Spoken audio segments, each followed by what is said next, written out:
Hello everyone, welcome back to my channel. In today's discussion, in this problem, we will discuss about the formation of enantiomers and diastereomers. Now this question is very important with respect to the optical isomers and as well as the reactions of alkyl halides, right? Now in this reaction, basically if you look at the question, there are two reactions given to you, reaction 1 and reaction 2. Both the reactions are taking place, and if we see, there are double bonds in both the reactants, right? And the addition of HCl is taking place in the case of first one, and the addition of HBr is taking in the case of second one, right? Now we know whenever double bond is there, whenever the unsaturation is there and HBr is there, in the presence of HBr as well as peroxide, we know the anti-Markovnikov addition occurs. But here, since we don't have the peroxide, so in both the cases, that is case 1 and case 2, reaction 1 and reaction 2, Markovnikov addition will take place.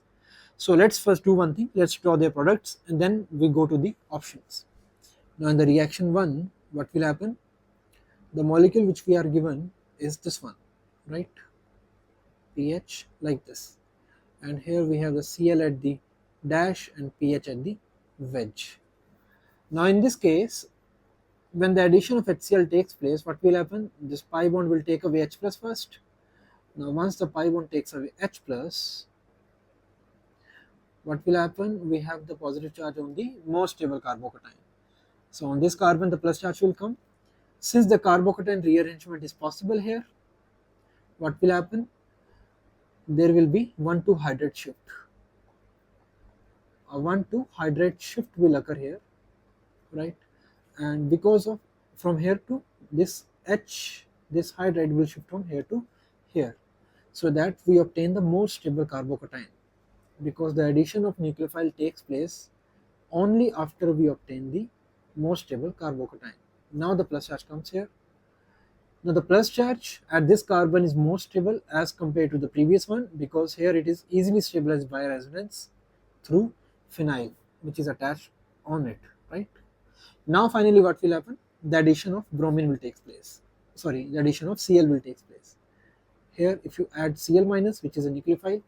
Now important thing is, here the positive charge containing carbon is basically what? Is basically sp2 in nature. This carbon is sp2, right? Now because it is sp2, this nucleophile can attack from either above the plane or both the plane, right? This nucleophile can easily attack from either above the plane at this carbocation, or it can join from below the plane. That means here the stereochemistry will play a very important role. So the addition of Cl at this carbon will give you two kind of products, right? So in one molecule the Cl will be on the wedge and in other Cl will be on the dash. That means the two products which we obtain here are, it will be like this. Now if you remember, if you look at the question, already we have one chiral center. In the reactant already one chiral center, or we can say one chiral carbon exists. So the substrate or the reactant already contain one chiral carbon. Just keep this thing in mind. Now, as I've told you, in this case, in that sp2 carbon, in this carbon, the Cl will attack. So if you look at it, when the Cl will attack or when the Cl will join at that carbon, we will see the formation of a new chiral center, right? Now the Cl can be on the wedge as well as on the dash. If the Cl is on the wedge, let's say we draw the Cl on the wedge, so the pH will go on the dash because the carbon is what? Tetrahedral carbon. So first molecule will be like this, in this case A, plus second molecule will be the one where Cl will be on the dash like this and pH is on wedge. So two molecules A and B we have obtained. Now if you look at two molecules A and B, the stereochemistry at chiral center C1, let me draw it and let me tell you which one is C1. This is C1 chiral center and this is C2 chiral center, right? C1, C2, right? At C1 chiral center, the stereochemistry hasn't changed totally. It remains same, even in the reactant as well as in the products. So if you look at the C1, the stereochemistry initially was R. If you follow the RS nomenclature, right? At C1, it is having R nomenclature, right? How to calculate? We can easily find the user RS nomenclature to find it, right? Based upon the priority orders by using the CIP rules. Now the point is at second carbon, we are having the new chiral center formed, right? We are having the new chiral center formed. So if you look at the second carbon here in A molecule follows S configuration. So that means this molecule has the configuration of R, S, right? Whereas in the case of B, at first carbon we have the same configuration as that the reactant because it has not changed. It is again R, but at the second carbon, right, the configuration is R. So if you look at these, the two compounds, the two molecules which are formed in this reaction are RS and RR. Now both the molecules, these A and B, are not mirror image of each other, because if they would have been mirror image, then the mirror image of RS is SR or the mirror image of RR is SS. But since RS and RR are not the mirror image of each other, that means A and B are what? A and B formed are diastereomers. This is what we have learned, that the molecules, stereoisomers which are not the mirror image of each other, right, forms the diastereomers. We know what are diastereomers? Stereoisomers that are not mirror image are diastereomers.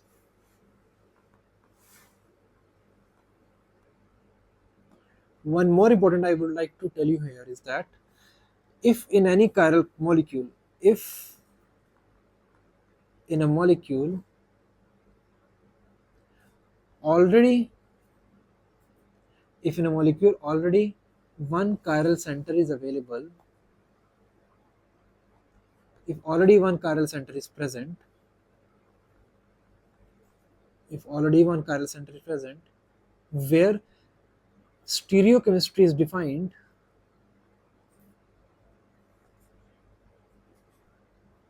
stereochemistry is defined, that means it can be either R or it can be either S, and a new chiral center is formed, a new chiral center or chiral carbon is formed in the same molecule,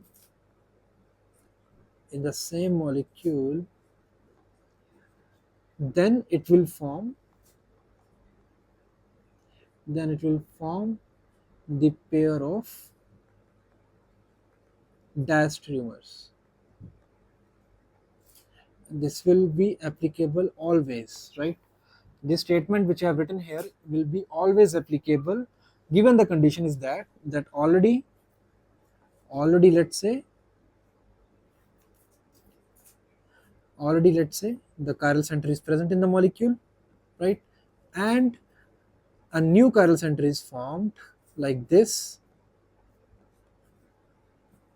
then this molecule, we have two chiral centers already, this chiral center already exists and this one is formed because of the reaction, then this molecule will have the pair of diastereomers as we have seen in the above reaction, right?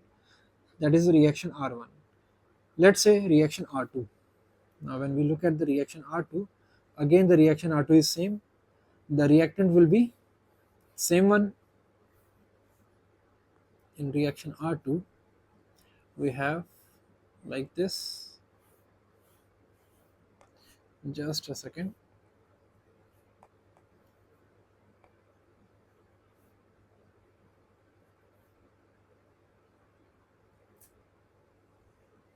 Cl is there, pH is there, we have pH here and double bond here,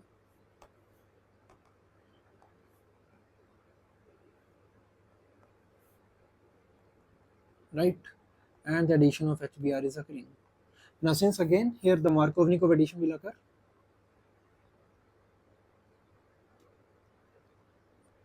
in the Markovnikov addition we know again the rearrangement will occur and the Br will be attached to the more stable carbocation, so the product formed will be similar just like the product formed in the above reaction.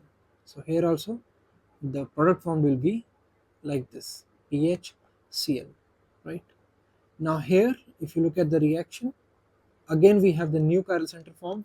This is the new chiral center formed, and here at the chiral center first one, the configuration will remain same R. Now the new chiral center is formed, so it can have, this new chiral center can have either R configuration or it can be S configuration. That means the possible products with respect to stereochemistry are RR and RS, right? These are the two products formed with respect to stereochemistry. Both the compounds which are formed here are again what? Again, they are diastereomers. Reason being because they are not the mirror image. They are stereoisomers, but they are not mirror image of each other, and hence they are the diastereomers, right? One more important thing is that in the case of first one, in the first reaction, where we have obtained the B molecule, if you look at here, it is what? R and R, right?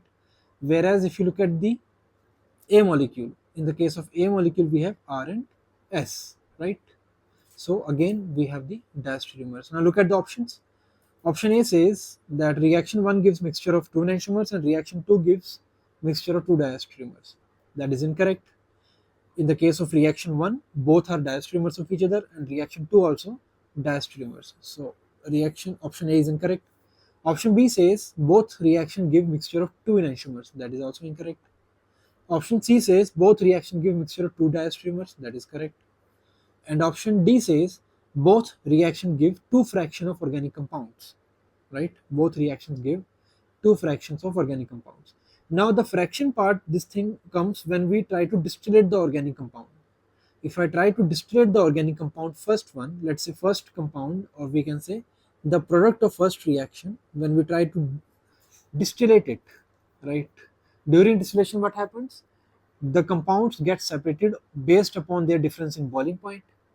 Now, since diastereomers, they have different physical properties, so they will be obtained in different fractions. But we know the enantiomers, they have the same physical properties, right?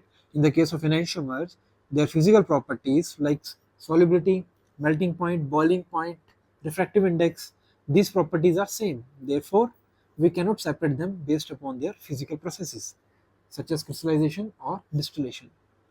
But since we are obtaining the diastereomers and we have known about the properties of diastereomers, that two diastereomers have different physical properties like boiling point, melting point, or solubility, refractive index. Therefore, they can easily be separated through physical methods like distillation. That's why in the reaction 1 also we will obtain two fractions because they have different boiling points, and reaction 2 also will obtain two fractions because of their difference in boiling point. So statement D is also correct. Hence the correct answer of this question is option C and D.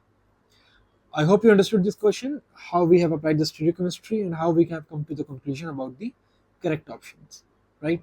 So for more questions like that, stay tuned, keep watching the channel, keep spreading the love. Thank you.